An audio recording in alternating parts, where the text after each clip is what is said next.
এত ড্রয়িং এবং মানুষ এত আয়োজন কী জন্য হচ্ছে সেটাই ভাবছেন। হ্যালো, আসসালামু আলাইকুম, সবাই কেমন আছেন? আলহামদুলিল্লাহ, আমি অনেক ভালো আছি।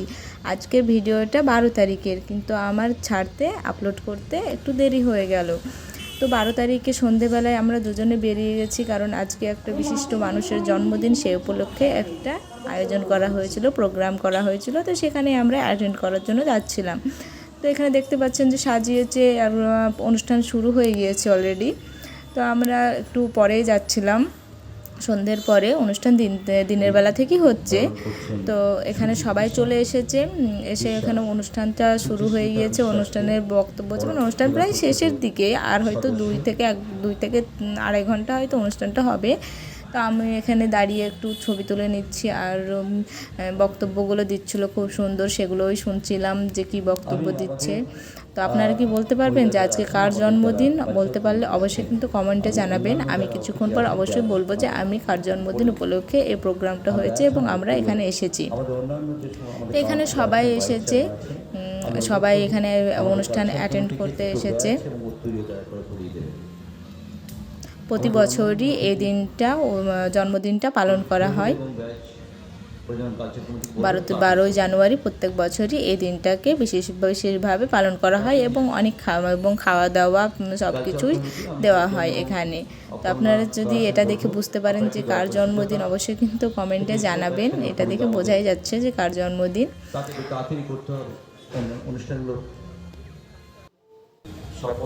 শ্রাবণ দাস কোথায় গেলেন? অঞ্জন ঘোষ কোথায় গেলেন? অঞ্জন ঘোষ কাউন্সিলর ছিলেন।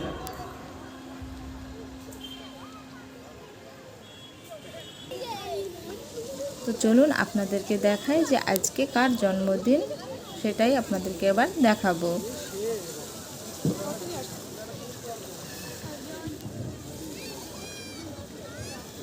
আমরা এবার একটু, তো দেখতেই পাচ্ছেন আজকে স্বামী বিবেকানন্দের জন্মদিন। আজকে 12ই জানুয়ারি, সবাই জানেন যে আজকে স্বামী বিবেকানন্দের জন্মদিন। তো স্বামী বিবেকানন্দের জন্মদিন উপলক্ষে এই আয়োজনটা করা হয়েছে। এখানে মাল্যদান সব কিছুই হয়ে গিয়েছে, খুব সুন্দর করে মূর্তিটাকে সাজিয়েছে, দেখতেই পাচ্ছেন কত সুন্দর লাগছে। তা আমি ভাবলাম একটু ভিডিও করে নিই, খুব সুন্দর করে সাজিয়েছে, দেখতে পাচ্ছেন খুব সুন্দর লাগছে। এটি একটি ছোটদের পার্ক, এখানে ছোটরা খেলা করে দেখে বোঝা যাচ্ছে। আর এই মিডিল জায়গাটাই খাওয়ার জন্য ব্যবস্থা করা হয়েছে, চেয়ার টেবিলের ব্যবস্থা করা হয়েছে এখানে খাবার খাওয়ার জন্য। আর ওই সাইডটায় রান্না করছে, দেখতে পাচ্ছেন ওখানে সবাই রান্না চলছে, রান্নার কাজ হচ্ছে। আর এখানে ক্যান্টিন টাইপের করেছে। রান্নাগুলো খুব টেস্টি হয়েছিল খেতে। রান্নার আজকের ছিল হচ্ছে খিচুড়ি, বেগুনি, একটা সবজি, আর হচ্ছে বুদিয়া ছিল, এগুলোই ছিল। খিচুড়িটা খুবই টেস্টি হয়েছিল খেতে।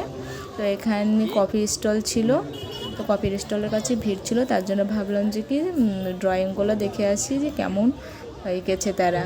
কারণ দিনের বেলায় আমি মাইকিং করছিল, তখন শুনছিলাম যে ড্রয়িংয়ের জন্য সবাইকে বলছিল যে যারা ড্রয়িং করবে তারা চলে আসতে। তো বাচ্চারা এখানে সবাই অ্যাটেন্ড করেছে এবং খুব সুন্দর সুন্দর ড্রয়িং করেছে, আমি সেটারই ছবি তুলে নিচ্ছিলাম।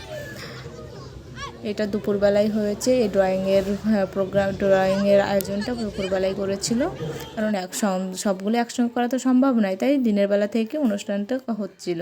তারপর আমরা দুজনে কফি নিয়ে কফি খেয়ে নিলাম।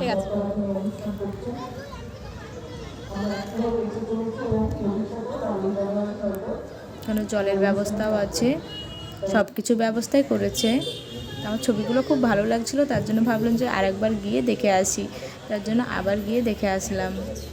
আর যারা ছবি এঁকেছিল তারাও বলছিল যে আমি এই ছবিটা এঁকেছি, আমি এই ছবিটা এঁকেছি। তারা খুব আনন্দ পাচ্ছিল যে তাদের ছবিগুলো দেখছিলাম সবাই। এখানে একটা বাচ্চা কি সুন্দর খেলা করছে, দেখতে পাচ্ছেন, তার বাবা তাকে খেলা দিচ্ছে আর সে খেলছে। তো এখানে দেখতে পাচ্ছেন যে সব কিছু আর রান্নার আয়োজন হচ্ছে। তো খাওয়া দাওয়া করে আমরা চলে আসলাম, এবার আমরা রুমে যাব। তো ভিডিওটি কেমন লাগলো অবশ্যই কিন্তু কমেন্টে জানাবেন। আর এরকম আরও ভিডিও দেখতে চাইলে আমার চ্যানেলটি সাবস্ক্রাইব করে পাশে থাকবেন। Thank you.